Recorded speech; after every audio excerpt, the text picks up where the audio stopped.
Painel, com o professor Marco Aurélio.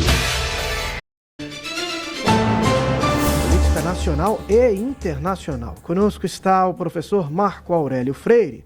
E começamos esta conversa, professor, com a iniciativa do governo confirmada, né? A Advocacia Geral da União entrou com uma ação no STF contra a medida do Congresso lá em relação ao IOF. Tivemos posicionamento do presidente do Congresso Nacional, o senador Davi Alcolumbre. Bom dia, professor. Bom dia, Vitor. Bom dia, Renata. Bom dia aos ouvintes do Manhã Cidade. Realmente, Vitor, o governo ontem realmente entrou com a ação no STF. A AGU entrou com essa ação e essa ação visa derrubar aquela medida que os parlamentares fizeram, né, que eles conseguiram derrubar o aumento do IOF, enfim, a partir de um projeto, de um decreto legislativo. A questão agora é que o governo recorra ao STF e, claro, cria uma tensão institucional enorme com o Congresso, enfim, vai ter a situação está muito ruim entre os dois poderes. Aí, vejam só, o governo, para evitar um desgaste maior, mas ele é inevitável, ainda assim, o governo entrou, tem uma medida, tem um truque nessa ação aí. Porque, vejam, há dois tipos de ação que a gente pode entrar no STF, entre tantas, mas as de constitucionalidade são duas. Ou você entra com uma ação direta de inconstitucionalidade ou uma declaratória de constitucionalidade.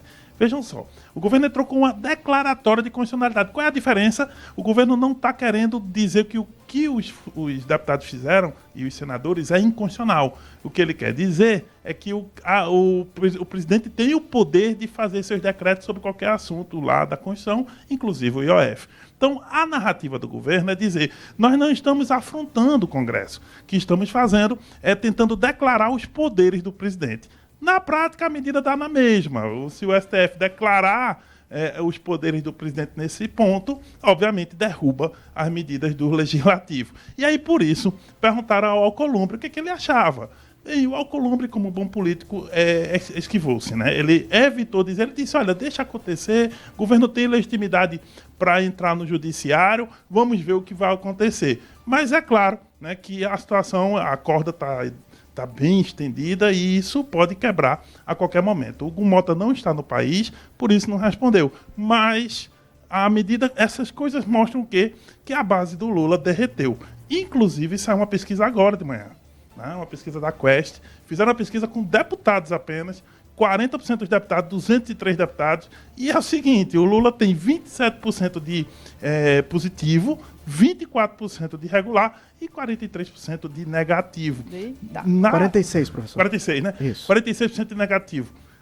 E isso é muito porque nos 3 mandatos do Lula, nunca o Congresso, isso é uma pesquisa com deputados, tá? Nunca antes na história desse país. Nunca antes na história desse país, o Lula passou por uma situação dessa governando diante dos deputados. Então, um público qualificado, a pesquisa não foi feita com todo mundo, com um público que realmente está nessa tensão com o governo. E isso mostra muito do derretimento da base do Lula e que como vai ser difícil para Gleisi Hoffmann e todo o staff da articulação política do governo conseguir restaurar isso. Mas aí a conferir, né? Professor, bem rapidinho agora, vamos dar um pulinho lá nos Estados Unidos, porque o Trump aprova pacote de medidas e ameaça deportar Elon Musk. Mas, rapaz, azedou mesmo de vez, não foi? Olha, a relação entre eles está ruim mesmo. Esse pacote, inclusive, começou num departamento que foi criado para o Musk ajustar, que era o DOGE, um departamento de questão das contas. E só que o Musk, depois que o projeto saiu, o Musk disse que o projeto era ruim, vai aumentar a dívida pública dos Estados Unidos, mas Trump colocou todo o seu staff para aprovar e aprovou por pouco, tá? Porque o Senado americano tem 100 senadores. E foi 50-50. Quem decidiu foi o vice-presidente, porque lá nos Estados Unidos, o vice-presidente do país ele é o presidente do Senado. E aí, nesse voto de Minerva, esse voto de decisão, ele decidiu pela aprovação do projeto que volta para a Câmara. Agora, o projeto corta impostos, mas também corta dinheiro da saúde, enfim, e aumenta dinheiro para a defesa. O Musk está contra, só foi para a internet, reclamou, e aí o perguntado, o Trump disse, olha, se fosse hoje, talvez a gente deportasse o Musk, né? E outra, ele disse também que vai cortar os subsídios das empresas do Musk, né, que o governo americano tem. E o Musk disse, pode cortar, que eu não tenho medo não. Então, a briga é enorme e eu não sei se tem reconciliação a essa altura. Porém, né? Vamos aguardar, mas o caso Musk-Trump, esse aí parece que vai durar um pouco mais de Uma tempo. sensação de déjà vu, como se isso já tivesse acontecido aqui perto da gente. Eu sinceramente acho que isso é só um falatório para mobilizar. Tem que estar sempre com uma manchete nova, né? Somos aliados, é uma manchete. Agora somos adversários, é uma manchete. Aí voltamos, pode ser outra, né? Aí voltamos, reconciliamos, é outra manchete.